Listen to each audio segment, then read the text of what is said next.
শুভ সকাল বন্ধুরা। আজ 29 জুলাই বুধবার। আজকের সকালের বরাক তথা সমগ্র আসামের গুরুত্বপূর্ণ খবরগুলি হলো: এবার কর্তন হবে রাজ্যের লাখ লাখ অরুণোদয় প্রকল্পের হিতাধিকারীর নাম। লাখ লাখ অরুণোদয় প্রকল্পের হিতাধিকারীরা আর টাকা পাবেন না।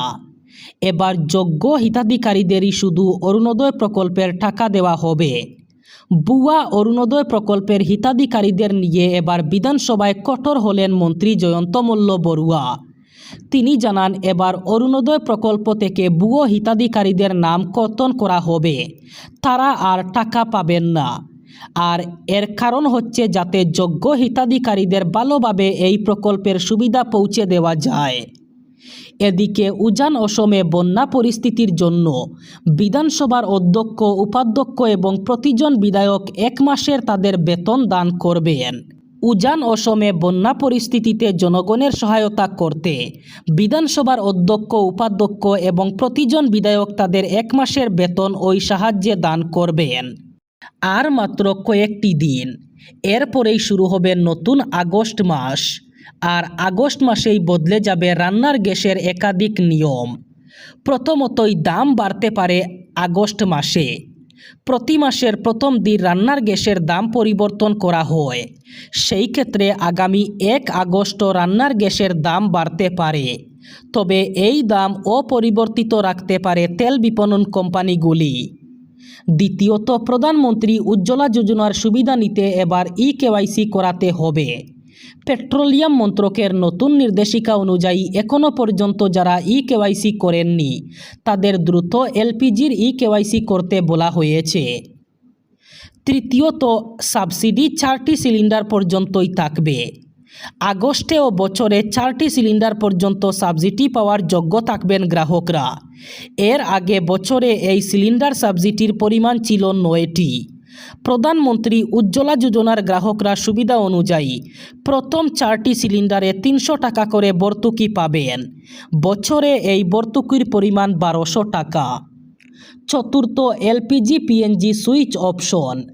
আগস্ট থেকে আপনার এলাকায় যদি পাইপ ন্যাচারাল গ্যাসের সুবিধা থাকে তবে অবশ্যই এলপিজি সিলিন্ডারের সুবিধা ছাড়তে হবে। সম্প্রতি সরকার একটি ঘর একটি গ্যাসের নীতি এনেছে, যেখানে এলপিজি অথবা পিএনজি যে কোনো একটি গ্যাস রাখতে পারবে গ্রাহকরা। যেখানে পিএনজি থাকবে সেখানে এলপিজি রাখা যাবে না। এবার রান্নার গ্যাস নিয়ে সুখবর। এলপিজি সিলিন্ডার হঠাৎ শেষ হয়ে গেলে আর চিন্তা করতে হবে না।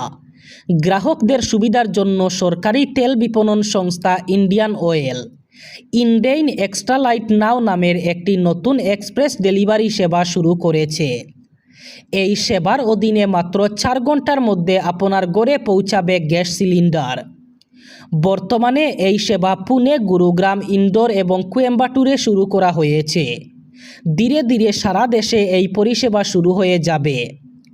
ইন্ডিয়ান অয়েল এই নতুন সেবার সমান্তরাল করে 10 কিলোগ্রাম এলপিজি সিলিন্ডার চালু করেছে। আর এটি কম্পোজিট সিলিন্ডার। ককরোচ জনতা পার্টির আন্দোলন সাফল্য পেতেই আরও একটি দাবি আদায়ের লক্ষ্যে কোমর বাঁধছে দেশের তরুণ প্রজন্ম। ধর্মেন্দ্র প্রধানের পরে এবার বিপাকে পড়তে পারেন মোদী সরকারের সড়ক পরিবহন মন্ত্রী নীতিন গাডকারি। কারণ সমাজ মাধ্যম জুড়ে এবার প্রভাব বিস্তার করছে নতুন এক আন্দোলন। পেট্রোলে ইথানল মেশানোর বিরুদ্ধে সমাজ মাধ্যমে সরব হয়েছে আরও একটি পার্টি, ই20 জনতা পার্টি। প্রতীক হিসাবে তারা অন্য কোনো চিহ্ন না বেছে একটি সামুদ্রিক প্রাণীকে বেছে নিয়েছে, আর সেটি হলো কাঁকড়া। সমাজ মাধ্যমে পোস্ট করে তারা জানিয়েছে, হ্যাঁ, আমরা কাঁকড়া। পেট্রোলে ইথানল মিশানোর বিরুদ্ধে ভারত জুড়ে এবার আন্দোলনের প্রস্তুতি নিচ্ছে তারা। ধীরে ধীরে সমাজ মাধ্যমে নিজেদের অস্তিত্ব বৃদ্ধি করছে ই20 জনতা পার্টি। আর এই জনপ্রিয়তা বাড়ছে স্বতঃস্ফূর্তভাবেই। আন্দোলন করার ক্ষেত্রে ই20 জনতা পার্টি বেছে নিয়েছে ককরোচ জনতা পার্টির মিম ভিত্তিক এবং ব্যঙ্গাত্মক কৌশল। আর তাই প্রতীক নির্বাচনের ক্ষেত্রেও তারা পূর্বসূরির পথ অনুসরণ করেছে। নামের ক্ষেত্রে সরাসরি আন্দোলনের নাম জুড়লেও প্রতীক নির্বাচনে তারা কাঁকড়ার মতো প্রাণীকে বেছে নিয়েছে। গত 26 জুলাই এক স্যান্ডেল থেকে পোস্ট করে আন্দোলনকারীদের পক্ষ থেকে জানানো হয়, অবিচারের বিরুদ্ধে কাকড়ার মতো সর্বত্র ছড়িয়ে পড়বে ই-20 জনতা পার্টি। গত কয়েক ঘন্টায় একের পর এক পোস্ট শেয়ার করা হচ্ছে এক্স হ্যান্ডেল থেকে। তার মধ্যে প্রধান দাবি হলো পরিবহন মন্ত্রী নীতিন গাডকারির ইস্তফা। আগামী 22 সেপ্টেম্বরের মধ্যে শিলচর পুর নিগমের নির্বাচন করাতে রাজ্য সরকার এবং রাজ্য নির্বাচন কমিশনকে নির্দেশ দিল গৌহাটি হাইকোর্ট। দীর্ঘদিন ধরে নির্বাচিত বোর্ড বিনা চলা পুর নিগমের নির্বাচন করাতে হাইকোর্টে আবেদন করেছিল প্রগতিশীল নাগরিক মঞ্চ শিলচর। এই আবেদনের শুনানি গ্রহণ করে গত 22 জুলাই হাইকোর্ট নির্বাচন করানোর নির্দেশ জারি করে। এক্ষেত্রে অগ্রাধিকারের ভিত্তিতে 2 মাসের মধ্যে তা সেরে নিতে বলেছে। সেই হিসেবে 22 জুলাই নির্দেশ জারির দিন থেকে ধরে নির্বাচন করানোর 2 মাসের সময়সীমা শেষ হচ্ছে আগামী 22 সেপ্টেম্বর। সোমবার শিলচরে প্রগতিশীল নাগরিক মঞ্চের পক্ষ থেকে সাংবাদিক সম্মেলন ডেকে হাইকোর্টের নির্দেশের কথা জানিয়ে আশা ব্যক্ত করা হয়েছে, এবার নিশ্চয়ই বেঁধে দেওয়া সময়সীমার মধ্যে নির্বাচন করাবে সরকার।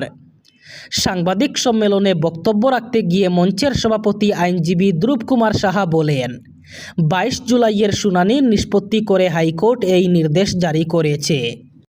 আগামী 31 জুলাই পর্যন্ত রাজ্যে অব্যাহত থাকবে বৃষ্টিপাত। আবহাওয়া বিজ্ঞান কেন্দ্র ইতিমধ্যে জারি করেছে ইয়েলো অ্যালার্ট। রাজ্যের প্রতিটি জেলায় মুষলধারে বৃষ্টি হওয়ার সম্ভাবনা রয়েছে। ইতিমধ্যে রাজ্যের বিভিন্ন এলাকায় বৃষ্টিপাত শুরু হয়েছে। গত রাতেও রাজ্যের বিভিন্ন জেলায় বৃষ্টিপাত হয়েছে। উজান আসামে বৃষ্টিপাতের জেরে বন্যা পরিস্থিতি ভয়ঙ্কর। এই পরিস্থিতিতে আবারও ভারী বৃষ্টিপাতের সতর্কতা জারি করল আবহাওয়া বিজ্ঞান কেন্দ্র। আবহাওয়া কেন্দ্র জানিয়েছে আগামী 31 জুলাই পর্যন্ত রাজ্যের প্রায় প্রতিটি জেলায় অব্যাহত থাকবে মুষলধারে বৃষ্টিপাত।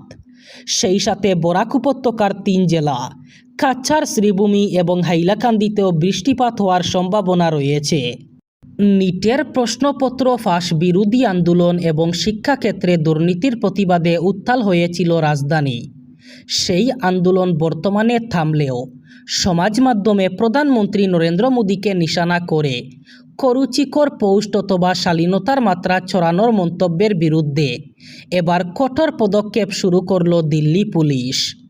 ইতিমধ্যে একাধিক সোশ্যাল মিডিয়া প্ল্যাটফর্মকে নোটিশ পাঠিয়ে সেই সমস্ত ভিডিও, ছবি ও কমেন্ট চিহ্নিত করে তা দ্রুত সরিয়ে ফেলার ব্যবস্থা করা হচ্ছে। দিল্লি পুলিশের একটি বিশেষ দল এই কাজের জন্য সর্বক্ষণ নজরদারি চালিয়ে যাচ্ছে। শিক্ষায় দুর্নীতির প্রতিবাদ এবং কেন্দ্রীয় শিক্ষামন্ত্রী ধর্মেন্দ্র প্রধানের ইস্তফার দাবিতে ককরোচ জনতা পার্টির ব্যানারে যন্তর মন্তরের সামনে দীর্ঘক্ষণ অবস্থান বিক্ষোভ চলে। সারা দেশের তরুণ প্রজন্ম এবং ছাত্রছাত্রীরা এই আন্দোলনে স্বতঃস্ফূর্তভাবে সামিল হন। গত 20 জুলাই সিজেপির ডাকে সংসদ ভবন অভিযানকে কেন্দ্র করে রণক্ষেত্রের রূপ নেয় দিল্লি। প্রায় 10,000 মানুষের সেই মিছিলে পুলিশের লাঠিচার্জ ও অতিরিক্ত বল প্রয়োগ নিয়ে ব্যাপক রাজনৈতিক বিতর্ক এবং হাইকোর্টে মামলা গড়ায়। ভারতের 80তম স্বাধীনতা দিবস যথাযোগ্য মর্যাদা, শৃঙ্খলা এবং উৎসবমুখর পরিবেশে উদযাপনের লক্ষ্যে ব্যাপক প্রস্তুতি শুরু করেছে শ্রীভূমি জেলা প্রশাসন।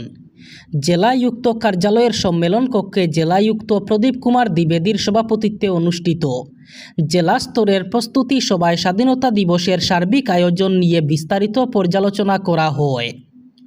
সভায় জেলায়ুক্ত বলেন, স্বাধীনতা দিবস শুধু একটি আনুষ্ঠানিক অনুষ্ঠান নয়, বরং দেশের স্বাধীনতা সংগ্রামী ও শহীদদের প্রতি শ্রদ্ধা জানানোর অন্যতম গুরুত্বপূর্ণ দিন।